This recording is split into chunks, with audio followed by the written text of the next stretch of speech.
Hello, welcome to our YouTube channel. आज की video में हम बात करेंगे इंडस्ट्रियल सेफ्टी की। तो इंडस्ट्रियल सेफ्टी क्या होता है, उसके स्कोप क्या है और एग्जांपल एंड टाइप्स की। तो industrial safety management is how you create and maintain a work environment that is both safe and efficient.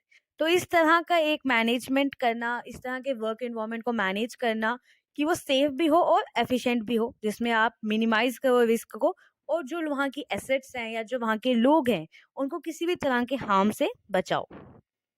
Industrial safety management आपको हेल्प करता है कि किस तरह आप सबकी सेफ्टी को मेंटेन करो और कोई भी अनशेड्यूल्ड डाउन टाइम, कोई लीगल लायबिलिटीज या कुछ भी ऐसी चीज जो आपको पैसा और टाइम दोनों कॉस्ट करती है, उससे आप इस चीज को बचाओ। बेनिफिट्स की बात करें तो ये मैटर नहीं करता कि आपकी कौन सी भी इंडस्ट्री है। सबसे बड़ा ऑब्जेक्टिव जो होता है इंडस्ट्रियल सेफ्टी मैनेजमेंट का, वो होता है कि आप अपने इन्वायरमेंट को कैसे एक्सीडेंट फ्री रखते हो, क्योंकि सेफ होना ही सबसे बड़ी चीज है। अब अगर हम ऐसे बात करें कि कॉस्ट क्या होती है इंडस्ट्रियल एक्सीडेंट्स की, तो डिफरेंट डिफरेंट एक्सीडेंट्स की डिफरेंट डिफरेंट कॉस्ट। अगर मेडिकल एक्सपेंस की बात करें तो दैट इज $36.6 बिलियन। कोई एडमिनिस्ट्रेटिव एक्सपेंस है तो $57.5। डिफरेंट डिफरेंट की डिफरेंट कॉस्ट है। टाइप्स की बात करें तो safety glasses, hearing protection and safety gloves, face shield, safety shoes, ये कुछ एग्जांपल्स हैं कि कौन कौन से इंडस्ट्रियल सेफ्टी इक्विपमेंट्स हैं। इनको वन बाय वन डिस्कस करते हैं।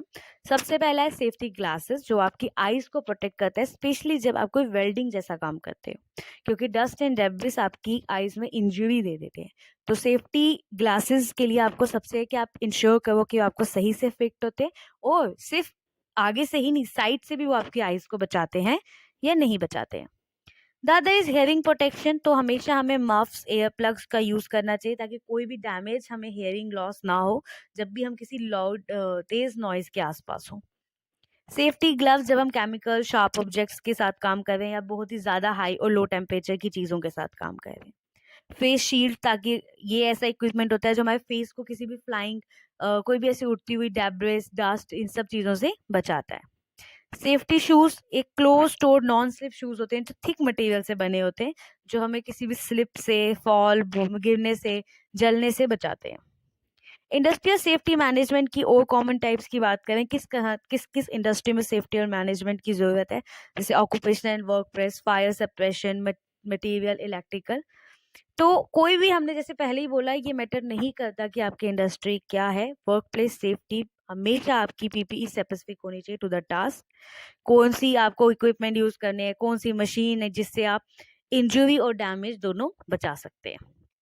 तो अगर हम फायर सेपरेशन की बात करें तो आपकी प्लेस में एक फायर प्लान होना चाहिए फॉर द एंटायर फैसिलिटी, कि एक आउटलाइनिंग होनी चाहिए आपको, किस तरह से अगर बाई चांस आग लग जाए तो आप किस तरह से उसे मॉनिटर कर सकते हैं।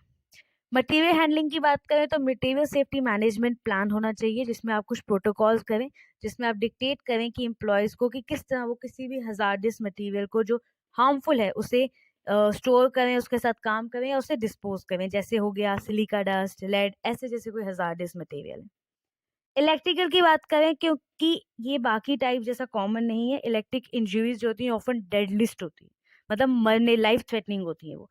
तो इसलिए ओएसएचए ने रिकॉग्नाइज किया है a long time serious workplace hazard. तो इसके लिए जो जो वो चीजें हैं वो हमें करनी चाहिए। इन्वायरमेंटल की बात करें तो जैसे sewage, bodily fluid, toxic chemicals, तो इनको हम नेचुरल हैजार्ड्स में भी इंक्लूड कर सकते हैं, लाइक नॉइज एंड रेडिएशन। तो आप इम्प्लीमेंट कैसे कर सकते हो industrial safety management? I know आप सबके मन में यही क्वेश्चन होगा, क्योंकि हमने पढ़ लिया कि इक्विपमेंट्स क्या है, कौन कौन से हैजार्ड्स हो सकते हैं।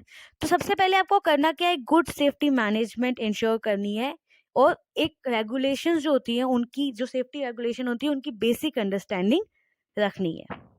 सो एक big part of improving safety is finding and removing risk before accident happen. तो सबसे बड़ी बात यही है कि आप किस तरह से सेफ्टी को इम्प्रूव करते हो, उन रिस्क को पहले ही रिमूव कर देते हो जो एक्सीडेंट होने के चांसेस को बढ़ाते हैं। तो ये बहुत सिंपल है कि आप किस तरह से अपनी हर, जो आपका, हमने जैसे जो जो चीज़ें डिस्कस की कि यहाँ यहाँ ये एक्सीडेंट्स हो सकते हैं, जैसे फायर सेपरेशन हो गया, मटेरियल हैंडलिंग हो गया, इन सब की एक पहले से ही आप एक पूरी मॉनिटरिंग एंड रिव्यू करें और एक रोबस्ट सिस्टम को करें, रोबस्ट सिस्टम सेटअप करें for the inspection and task, ताकि इस तरह का कोई भी एक्सीडेंट ना हो। होप सो आपको ये वीडियो पसंद आई होगी। Please like